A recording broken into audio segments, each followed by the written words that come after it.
Hello, everybody. Hope everything's going all right. Um, Here we are on Friday, and here is the recorded lecture that I promised you that I'm sure all of you were waiting, just longing for. Um, anyway, so let's get started, shall we? Just remember that on the directions of this assignment, it says that you're going to need to turn in the guided notes for this lecture. So don't fall short on that. Make sure that you're taking notes and make sure that you're turning them in as an attachment or a text entry, as well as the reading assignment that's going to be after the lecture and the questions that go with the reading assignment. So if you have any questions about that, feel free to email me.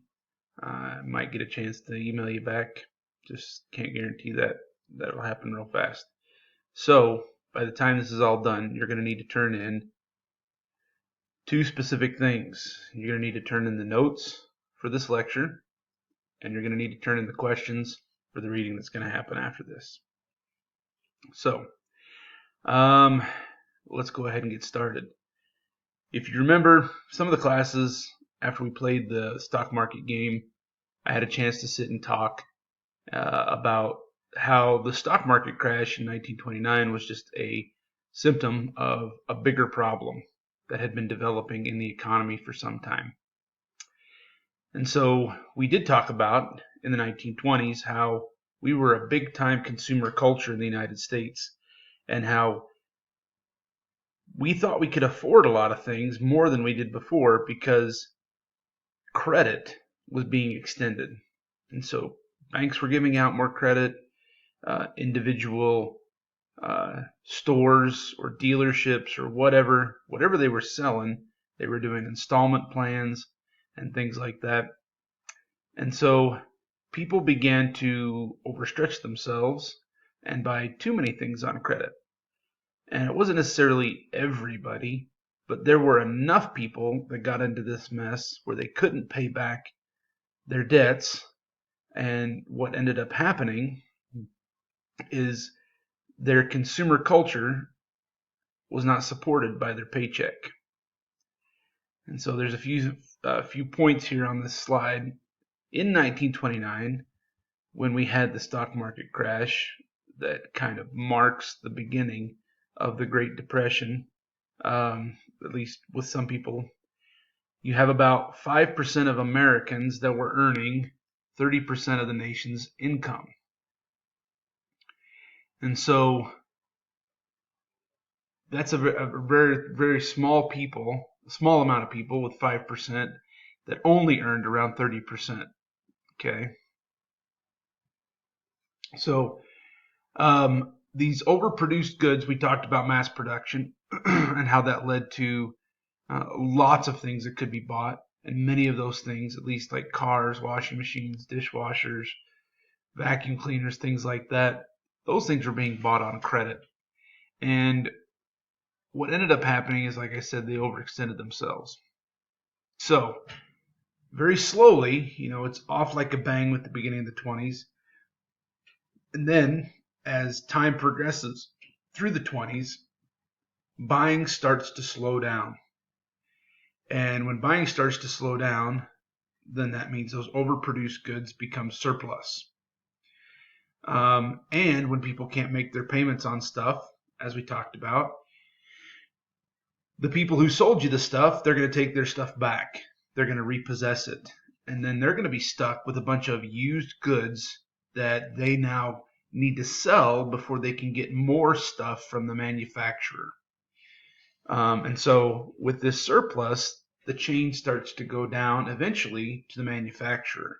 And the manufacturer gets a call from all these dealers that are buying their stuff and selling their stuff and saying, and those dealers are saying to the manufacturers, we've had to repossess a bunch of the stuff that we sold with credit, and we've got a surplus, and so we're not going to get any more stuff from you, from the factory, until we can sell this stuff that we've repossessed. And this means that the factories are going to slow down. They're going to stop producing as much stuff if they're smart. then with less stuff selling and less stuff going out of the factory and less production, that means that we don't need as many workers, so they may lay off some workers, or they may cut wages. They may cut some shifts, and as a result, they're not producing as much as they were.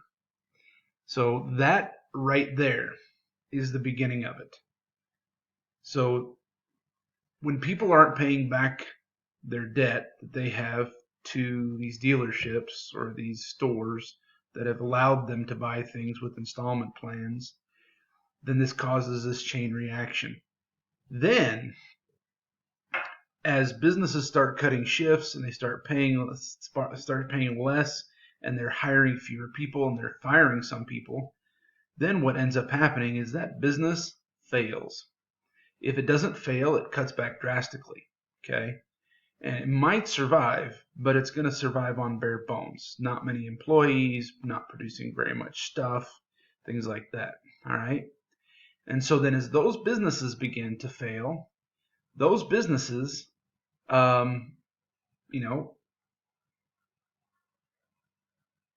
had to borrow money from banks, and then those banks weren't getting loans back, and as a result, banks started to fail, which we'll talk about that in a second. There will be a separate slide about why banks started to fail.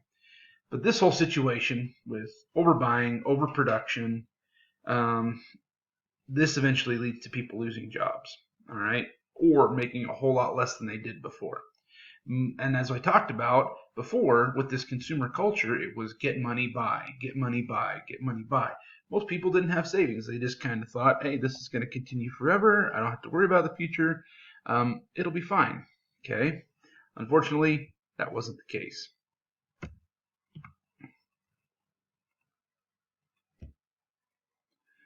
So then the stock market crashes, just like we talked about, and just like the game demonstrated. And as I explained with the game, that as this whole train of events is happening with people buying too many things on credit, overproduction, blah, blah, blah, then as those businesses begin to fail, the people who have bought stock in those businesses are going to lose money because those businesses aren't making as much money as they were. And so their stock isn't going to be worth as much, and they're not going to be able to pay dividends like we talked about.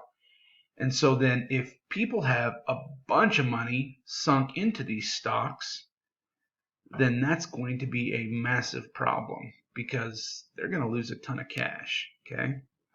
And during the 20s, you had what was called a bull market. A bull market, think of it like a bull that charges. A bull market is a market that is continuing to grow.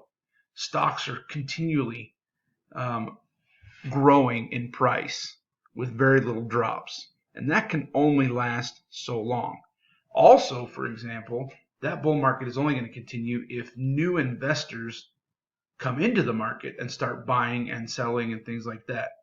If you've got only about 5,000 people that are buying and selling stock, they're basically just trading money back and forth, and there's no new money that's coming in. So they need new investors coming in, which they weren't really. And that's really going to hurt the bull market eventually. Okay. So in 1829, the stock market began running out of new customers. Some people decided they wanted to sell off stock to pay off debt. And as we talked about, and as you saw in the game, as people sold off large amounts of stock, that puts a great supply of stock out there for people to buy. And when there's a huge supply, prices tend to drop. And as some people do that, other people get worried and they think they're missing out on something, so they start selling. And when they start selling, that puts a huge supply on the market, and as a result, prices start to fall even worse. And that's exactly what happened. So October 24th, like we talked about, in 1929, stocks stumbled, and then October 29th, 1929, is also known as Black Tuesday. Stocks then crashed. As stocks failed, then also businesses failed, and people lost a ton of money on the stock market, especially if they didn't have cash in their hands. If all they had was that stock and what it was worth right then, that's not cash. And then it loses its value very quickly and you're in trouble. Okay? All right, so I'm going to stop this. This is this section. I only got 10 minutes, and I'll start in on part 2.